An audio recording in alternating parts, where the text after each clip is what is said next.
नमस्कार, मैं ओम प्रकाश शास्त्री। अभी हम लोग बात करें, एक बिल्कुल ताजा सूचना यह है कि प्रधानमंत्री नरेंद्र मोदी आज रात 8 बजे राष्ट्र को संबोधित करेंगे। पिछले 3 बार से ऐसा होता रहा है कि जब प्रधानमंत्री के संबोधन की बात आती है तो लोग एक अनावश्यक भय से डर जाते हैं। दरअसल ये 3 बार ही नहीं, ये पिछले कई बार जब जब प्रधानमंत्री के राष्ट्र को नाम संदेश की बात आई, लोग एक अलग आशंका से भर गए, खास करके तब जब नोटबंदी की पहली घोषणा हुई थी। उस दिन जब राष्ट्र के नाम संबोधित करने की बात आई कि प्रधानमंत्री संबोधित करेंगे, तो लोगों को ये लगा कि कोई बड़ी बात कहने वाले हैं। शायद पाकिस्तान से जो तनाव उस वक्त चल रहा था उसकी वजह से वो कुछ कहेंगे, पाकिस्तान पर हमला हो सकता है या तमाम तरह की चीजें थी। एक जिज्ञासा, एक उत्सुकता बनी हुई थी लोगों के मन में। और जब राष्ट्र के नाम संबोधन हुआ तो पता चला कि नोटबंदी कर दी गई और उस नोटबंदी को लेकर बड़ी अफरा तफरी जो मची, जिस तरह की स्थितियां आई वो सबके सामने रही। उस पर चर्चा करने की कोई जरूरत है ही नहीं। प्रसंगवश मैंने उसका जिक्र इसलिए किया कि इसके पहले भी, नोटबंदी के बाद और इस लॉकडाउन के फेज में 3-4 बार प्रधानमंत्री का संबोधन होने वाला है, हो चुका है।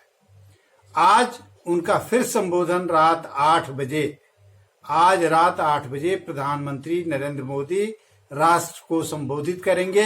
इसके पहले कल उन्होंने मुख्यमंत्रियों के साथ, सभी राज्यों के मुख्यमंत्रियों के साथ एक वीडियो कॉन्फ्रेंसिंग के जरिए महत्वपूर्ण बैठक की, सबकी राय जानी कि लॉकडाउन 3 तक आपकी सलाह पर और केंद्र ने जो फैसला लिया, आपने जो अमल किया, उससे केंद्र सरकार संतुष्ट है।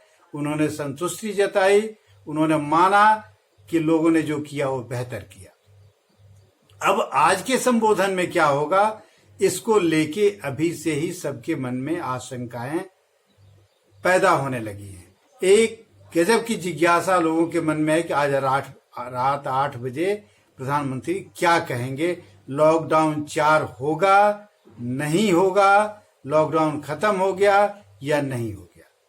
लेकिन अनुमान, बातचीत के आधार पर, कल मुख्यमंत्रियों से जो बातचीत हुई है, जिस तरह के प्रस्ताव आए हैं और जो केंद्रीय स्तर पर जो चिंतन मनन हुआ है, जो health department, railway, national highway authority, इन तमाम चीजों से जो बातचीत के नतीजे निकले हैं, जो कोरोना की मौजूदा स्थिति है, उन सबको ध्यान में रखते हुए प्रधानमंत्री आज राष्ट्र को संबोधित करेंगे। अब आपके मन में होगा कि आखिर वो कहेंगे क्या। सबसे पहला सवाल ये होगा कि लॉकडाउन क्या जारी रहेगा, क्या लॉकडाउन 4 की घोषणा होगी। यह सवाल आम आदमी के मन में है। यह सवाल उतनी ही शिद्दत से मेरे मन में भी है, आपके मन में भी है और हर आदमी के मन में भी है। आमतौर पर प्रधानमंत्री जब राष्ट्र को संबोधित करते हैं तो वो क्या कहेंगे, इसके बारे में किसी को कुछ भी पता नहीं होता है। शायद यह जिज्ञासा इसलिए बढ़ जाती है। लेकिन जो अनुमान लगाए जाते हैं कि कल मुख्यमंत्रियों के साथ बातचीत में जो चीजें आई, उसमें सीधे सीधे 5 राज्यों के मुख्यमंत्रियों ने लॉकडाउन की मियाद बढ़ाने की घोषणा कर दी, मांग की। 2 राज्यों ने तो पहले ही घोषणा कर दी है। बंगाल ने 29 मई तक की घोषणा की है कि हम लॉकडाउन जारी रखेंगे। एक साउथ के स्टेट ने 31 मई तक कर दिया है। बाकी राज्यों में 3 और बचे, जिसमें पंजाब, महाराष्ट्र और बिहार ने भी यह मांग उठाई कि लॉकडाउन अभी जारी रखने की जरूरत है। लेकिन बाकी राज्यों से ऐसी बात नहीं आई, इतनी जोरदार ढंग से नहीं आई कि लॉकडाउन जारी रखें, बल्कि उन लोगों की सलाह यह थी कि अब आर्थिक गतिविधियां शुरू होनी चाहिए, व्यापारिक गतिविधियां शुरू होनी चाहिए। और यह इसलिए जरूरी है कि सारे राज्यों की स्थिति, माली हालत, जो टैक्सेस पर निर्भर करती है, जो राजस्व आता है, जो व्यावसायिक गतिविधियों से राजस्व आता है, उस पर एक तरह से ठप्प पड़ गया है। वो उस पर एक विराम लग गया है और उस विराम से वो निकलना चाहते हैं। झारखंड उसमें ज्यादा बेचैन है, इसलिए कि लगभग 93% उसकी जो आमदनी है वो केंद्र सरकार के भरोसे है। केंद्र सरकार की जो स्थिति है उसमें वो उतनी जल्दी में हड़बड़ी में मदद करने की स्थिति में नहीं है। और बाकी जो राजस्व की वसूली है 7% वो राज्य सरकार करती है। दुकानों से जो टैक्स मिलता है, बाकी छोटे छोटे जो टैक्सेस आते हैं, वो सारी गतिविधियां ठप रहने से वो आमदनी भी नहीं हो रही है। इसलिए सबसे खराब हालत आज की तारीख में झारखंड सरकार की है। शायद यही वजह रही कि मुख्यमंत्री हेमंत सोरेन ने कल 2 बातें रखी कि एक तो उनके जो केंद्र सरकार पर जीएसटी और दूसरे मदों के जो बकाये हैं उसका जितनी जल्दी हो, ज्यादा से ज्यादा हो, उसका भुगतान किया जाए। और दूसरी मांग उन्होंने रखी कि राज्य सरकार को भी कुछ टैक्सेस बढ़ाने की छूट दी जाए। तो ये झारखंड की स्थिति है। यानी इसकी हड़बड़ी आर्थिक व्यापारिक गतिविधियों की शुरू करने के लिए इसलिए हो सकती है। दिल्ली के मुख्यमंत्री ने वही कहा। इसलिए जो एक सीधे सीधे जो अनुमान लगाया जाता है कि लॉकडाउन 4 नहीं होगा, यह अनुमान है, सिर्फ अनुमान है कि लॉकडाउन 4 नहीं होगा। और नहीं होगा लेकिन बंदिशें कुछ रहेंगी, वो बरकरार रहेंगी जो पहले भी थी और आज भी हैं।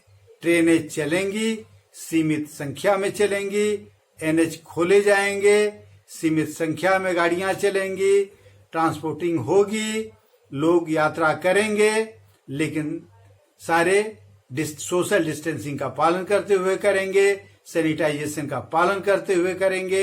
एयरपोर्ट पर भी गतिविधियां शुरू होंगी, सीमित संख्या में ही होंगी। पहले ट्रायल बेसिस इसको मान लीजिए और देखा जाएगा कि इसका आउटकम क्या होता है।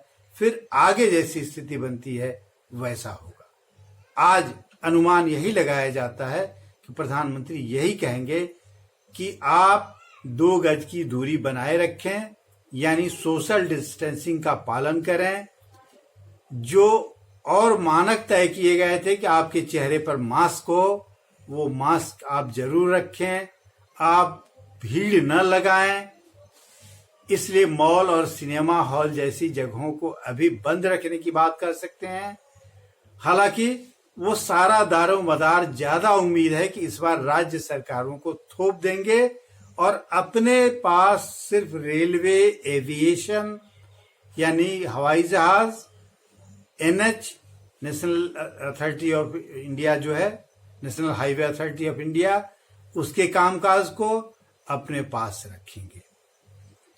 और जो सहायता की चीजें हैं, जो कोरोना से बचने, जांच की जो व्यवस्था है, केंद्र सरकार अपने पास रखेगी, इसमें वो मदद करेगी।